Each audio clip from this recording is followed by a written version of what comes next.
Hello everyone, Jesse from Mobile Device ER here again. Today's topic, I'm a little bit worried. I'm worried about the direction the repair industry is heading in. As of recently, Samsung has started to serialize their parts, more specifically their screens in the A50 and the A70 models. What does that mean? Well, it means that the software detects when something has been changed inside the phone.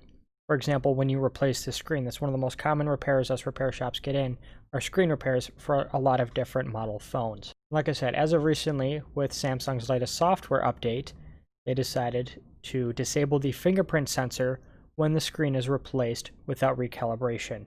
The only way to access this calibration tool is becoming a service provider for Samsung. You're probably wondering why Samsung has started to serialize its screens and disable its fingerprint sensor on certain models. Reason being is their claim, at least, is for security purposes, because after all, you do use that fingerprint sensor to log into your bank info, right? And a repair shop can access that information. No, we cannot. They don't give us any sort of source code. They don't give us any sort of diagnostics. They don't give us any sort of repair manuals. We kind of have to figure it out ourselves. Thankfully, we're nice to each other, and we do share repair information amongst each other and other repair shops. I welcome competition. Let's face it, there are millions of devices out there, and I alone am not going to be able to fix those on my own. If this really was a matter of security, they would have had this issue with the fingerprint sensor being disabled before it looks like the July software update was when this started happening. So devices that were fixed beforehand, if you replaced the screen, which we either in most models will transfer over the fingerprint scanner, or it's a part of the new display, after we completed the repair, the fingerprint sensor would work just fine. If it were for security purposes, why did they just now start to do it? This is not the first time this has happened before. Apple has attempted this type of business practice a couple times in the past. Back when the iPhone 6S, the home button or any home button that has Touch ID, the fingerprint scanner, inside iPhones or Apple products, is tied to that specific device's motherboard.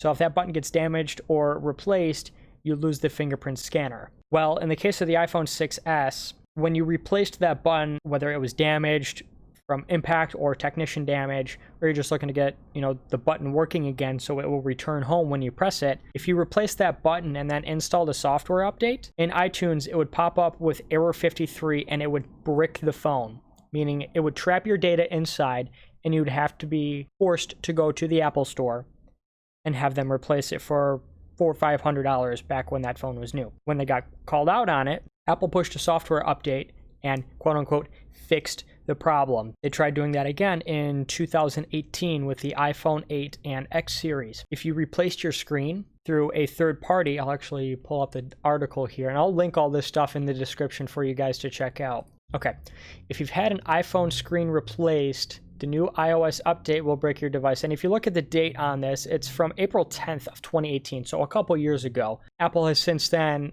shortly after getting caught on this, has removed this from iOS. Apple is breaking iPhone 8 and 8 Plus units. Unsurprisingly, Apple, as before, has found a way to break iPhone 8 and 8 Plus models with third-party screen replacements. When those devices are updated to iOS 11.3, touch functionality becomes disabled, effectively rendering the phone pretty much useless.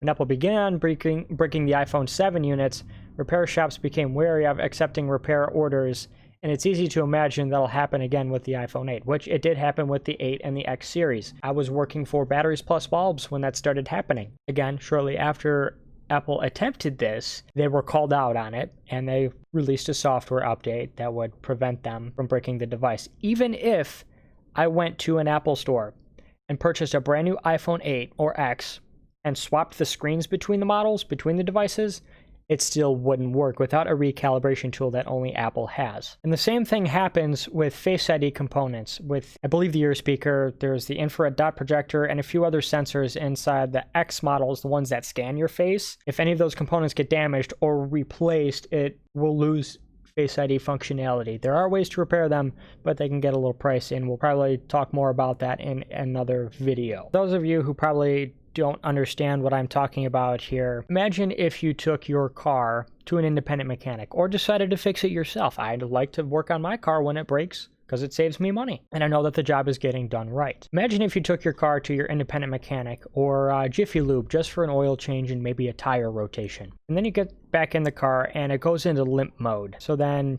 you take it to the dealership and they say, oh, well, because you had the car repaired by someone other than us, some of your car's functionality, such as being able to accelerate and go above a certain speed, you now have to pay us to fix it. They're basically holding your car for ransom. Therefore, they can charge whatever price they want because they are the only ones that have the tools and the guides and the parts to fix it. Thankfully, back in 2012, the Automotive Right to Repair Act was passed and put into effect across the entire United States. Basically, what that means is the dealership is required by law to sell you replacement parts for your vehicle for, I believe, up to 20 years. It may vary depending on state, but for your cars that are 20 years and younger, you can walk into your local dealership and say, hey, I need an alternator for this specific vehicle, and they have to sell it to you, albeit their price may be a little bit higher than what you can get at other places. I don't know about how you guys feel about this situation,